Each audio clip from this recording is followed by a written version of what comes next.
Are you ready to boost your confidence when selling so you're able to close more deals? Nikki Rausch will show you how to build a foundation of skills and a mindset that creates sales success without feeling pushy or salesy and without fear of rejection. She is a sales strategist and coach with more than 25 years of sales experience and is master certified in neuro-linguistic programming. This is a radically different approach to selling. It's a no sleaze, no slime, and no stress approach to building your business. This is Sales Maven. Here's Nikki. Welcome, and thank you for listening to the Sales Maven Show. I'm your host, Nikki Rausch, your own personal sales maven, here to offer you tips, techniques, and strategies to master the sales conversation. Today's episode is another one of my favorites because it's an on-air coaching call with one of our very favorite Sales Maven Society members, Cynthia Tamlyn. Cynthia, welcome to the show. Thank you, Nikki. I'm happy to be here and appreciate the chance to be here. I'm so glad you said yes. Well, tell everybody a little bit about you and your very unique business. Well, I'm a certified clinical aromatherapist, and I specialize in helping children birth to teen with complex developmental trauma for my private practice. And I also offer clinical consulting, patient risk assessment for licensed healthcare providers, so they know what they don't know. They can find out, what they need to know about their patients' use of essential oils at home and how that affects their diagnoses or prescribed medications. Awesome. And how long have you had your business? 5 years. 5 years. But you have an extensive background in this. Yes. Yeah. Yes. I've worked within and with the holistic healthcare community for over 20 years. Yeah. And with children over 20 years. Okay. And I know you have a real passion. You have a real passion for children. Yes, I have a real passion for children. I spent my first career was as a nanny, and most of the families I worked for, there was some kind of dysfunction going on. And I grew up in a dysfunctional home, and so these are my tribe, these are my people, these are my community. I want to help children have better quality of life long term, and I want them to be safe. And I see a lot of parents using essential oils without knowing what they're doing, and their doctors don't know how to advise them. And so that's where the clinical piece came in, because if I can educate the doctors, then the trickle down will be so many more patients that I can touch one-on-one. Yeah, for sure. Awesome. Good. Well, let's talk about how can I be of service today? What would be something we could talk about that would be helpful for you to help grow your business? Well, because of my background, I have a struggle with imposter syndrome. I grew up with a lot of verbal abuse, and I know what I know. And when I'm talking to somebody one-on-one, I can really convey that. Mm-hmm. But when I'm reaching out to cold contacts, via, I really liked in the Sales Maven Society, the module about, using your network for referrals and introductions, because I definitely need to do more of that. I know a lot of people who work in healthcare, and because of my past work experience, and I'm trying to figure out the best way to pivot to working more, with cardiologists, pulmonologists, pediatricians, endocrinologists, neurologists in particular. I became a certified aromatherapist because I had an oil-induced seizure. Oh. And neurologists don't know about essential oils, and the average essential oil consumer doesn't know that a lot of oils can trigger seizures. And I knew it, but I didn't think it was going to be that big of a deal because it was part of a blend I was using. And then I had a massive seizure, and I was like, I better train myself on this before I kill myself. Yeah. Oh my goodness. Yes. That's serious. Okay. So a couple of things. First, I want to address this imposter syndrome.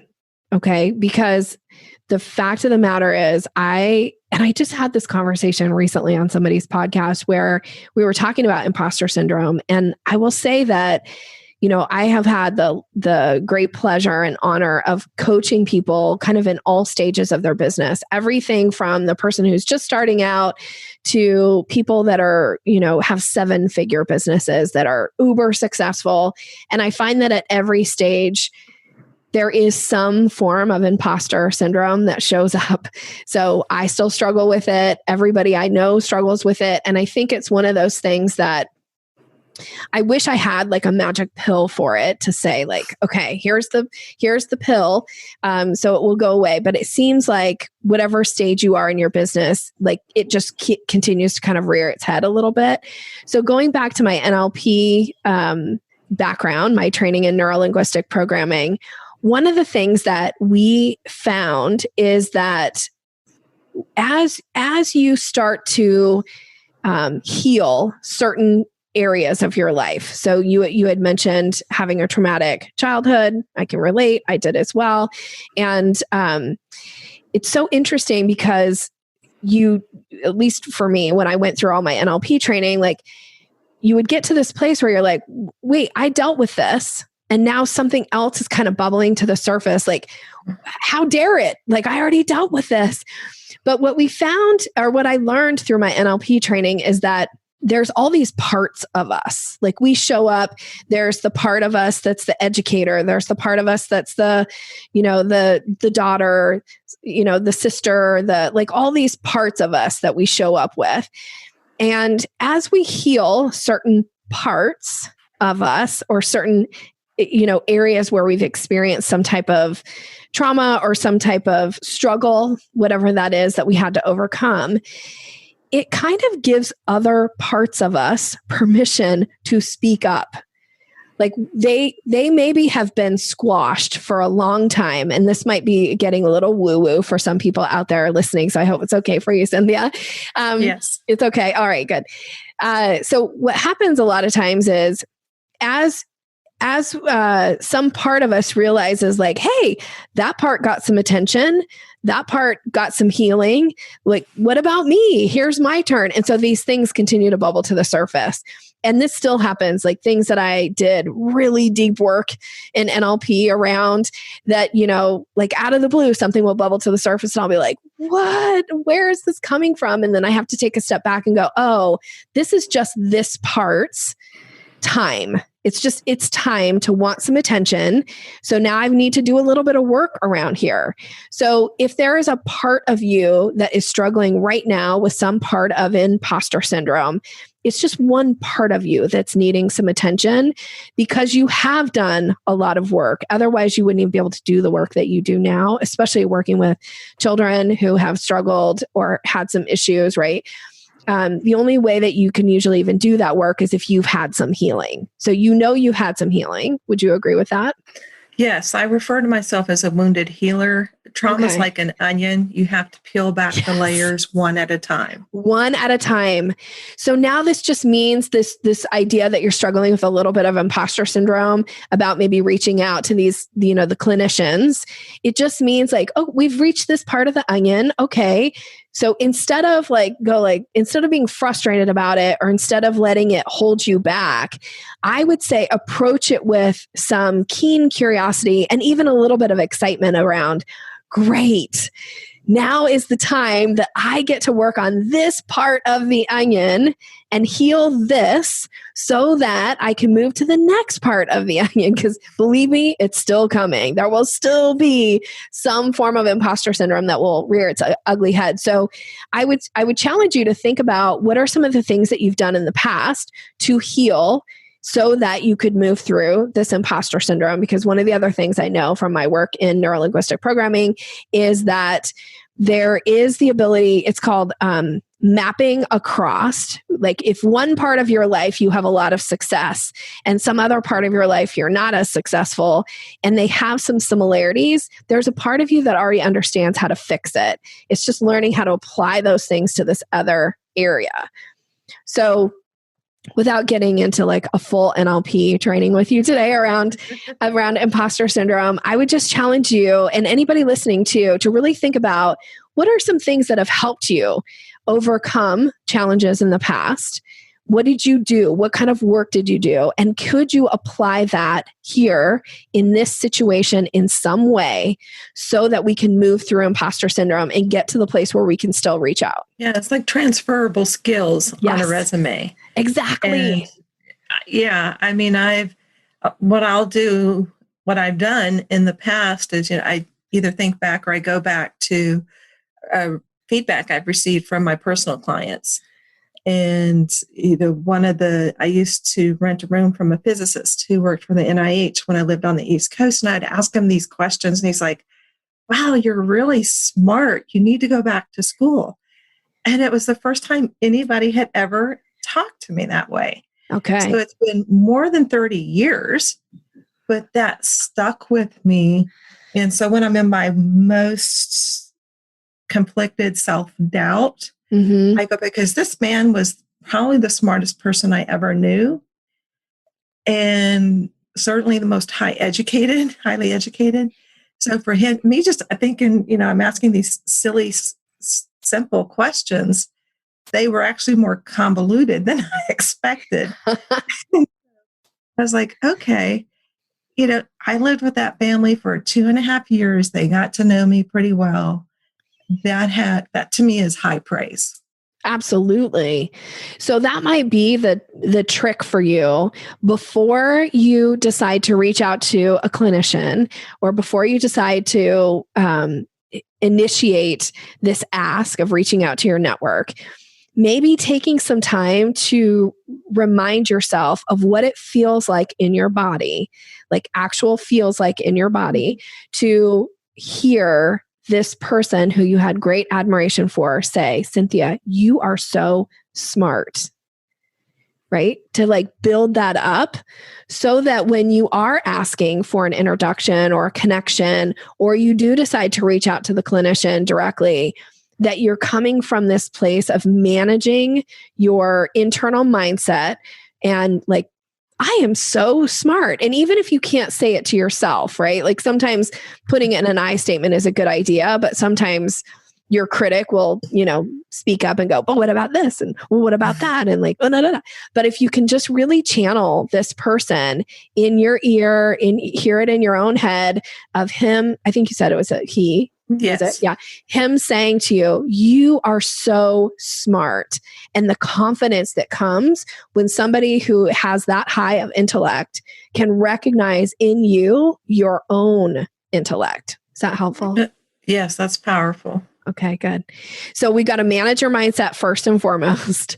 And then next is to start to reach out to these clinicians that need this training from you, need some education from you so that they can make sure that when they are dealing with a client or patient, maybe depending on what they call it, client or patient, with some type of an issue and essential oils are playing a role here, that there's some education on how to take that into account for their healing, right?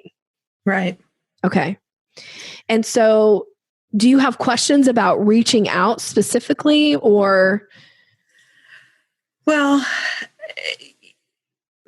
yes and no. Okay. I don't know what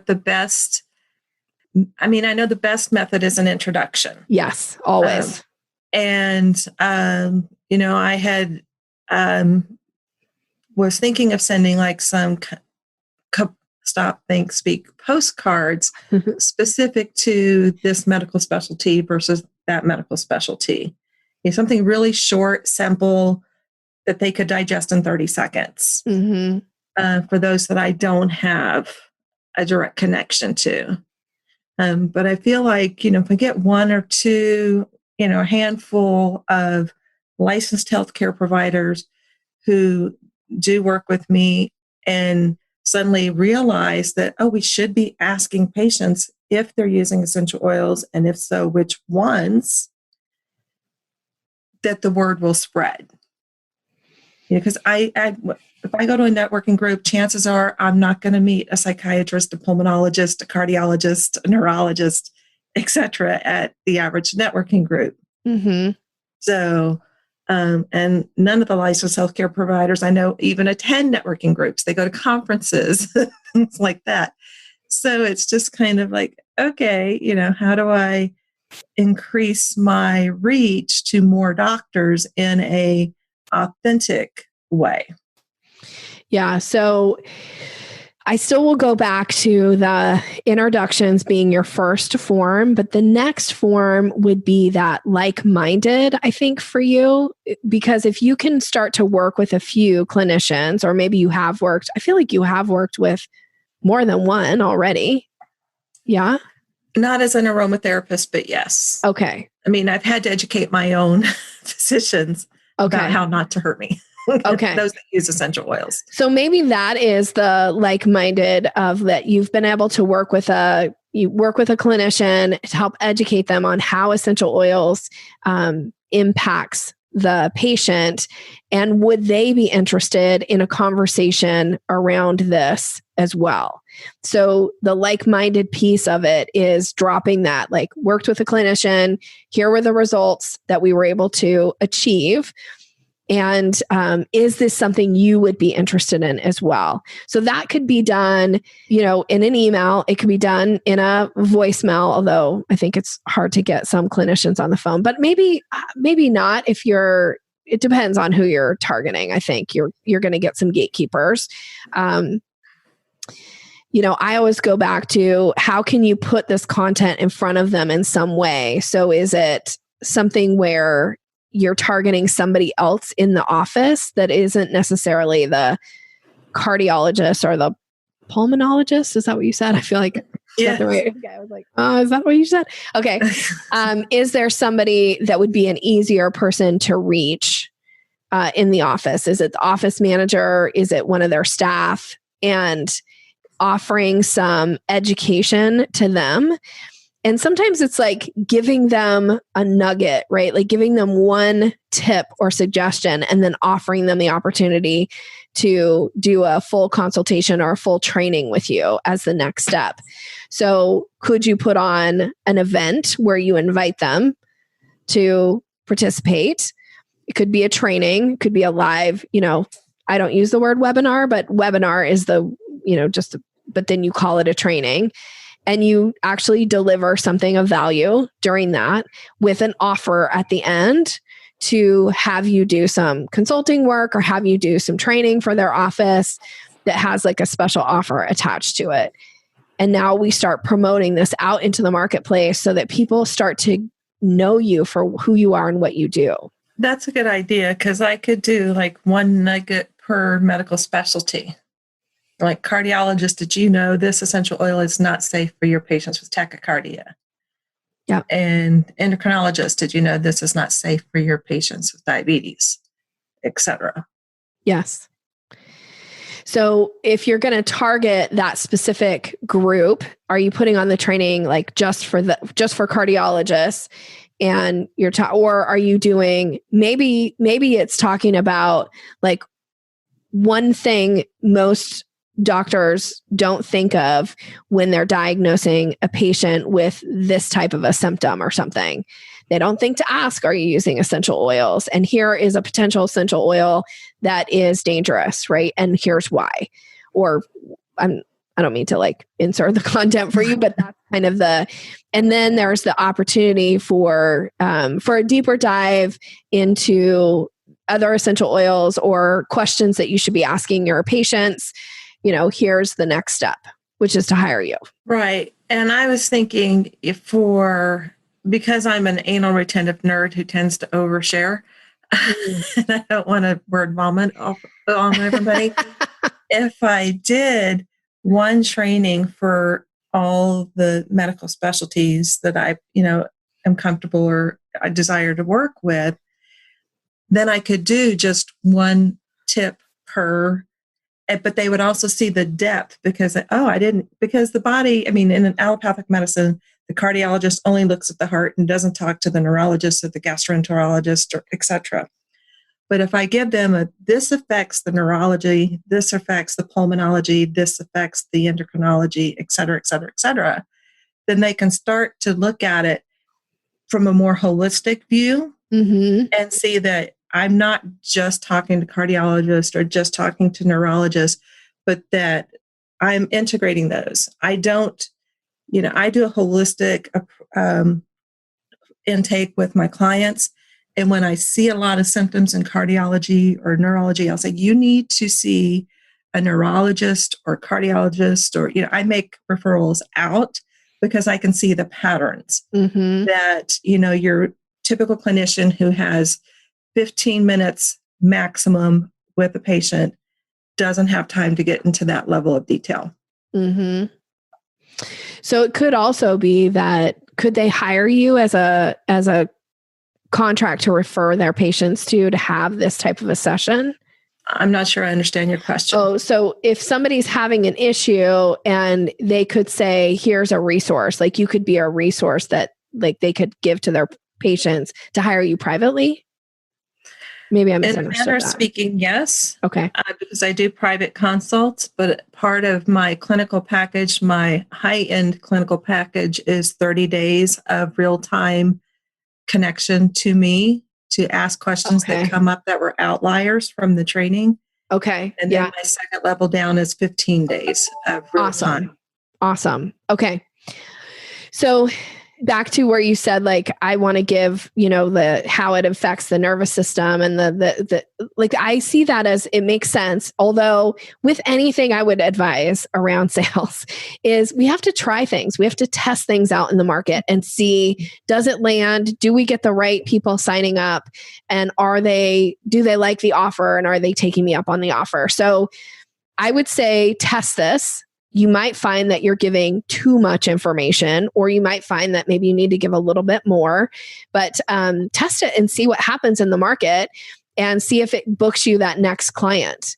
Sometimes we just have to give people this opportunity to kind of dip their toe in the water with you, get exposed to you, see what kind of value you bring, and then they're willing to take that next step with you. Make sense? Yes, that's a good idea. Okay, good. All right. Well, thank you so much for coming on the podcast. I really appreciate it. I always like to wrap up the show with 2 questions. So the first one is, as a member of the Sales Maven Society, what's been one benefit you received? One benefit doesn't begin to cover.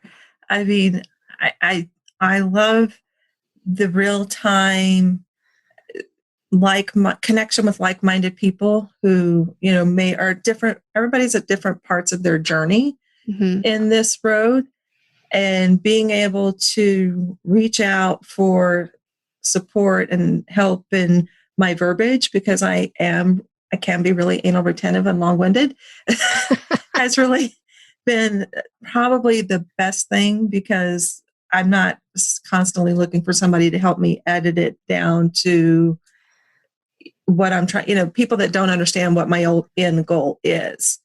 But, when I'm seeking support to help edit myself, people know where I'm trying to get, and it's been just immensely helpful. Good. Well, we like having you with us. So thank you for being part of the group. And then now for people who are listening, who might need your services, what is the best way for people to get in touch with you? Find out more about your business. The best way is through my website, Oilistic Aromatherapy.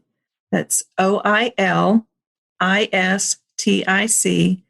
aromatherapy.com. I'm a little too witty for my own good. It's a little play on the whole holistic lifestyle I've lived for over 20 years. I love it.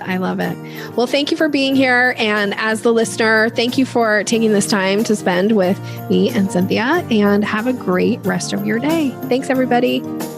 Thanks. Bye. Thanks for listening to Sales Maven. Visit us online at yoursalesmaven.com/maven for more resources to boost your confidence and skills.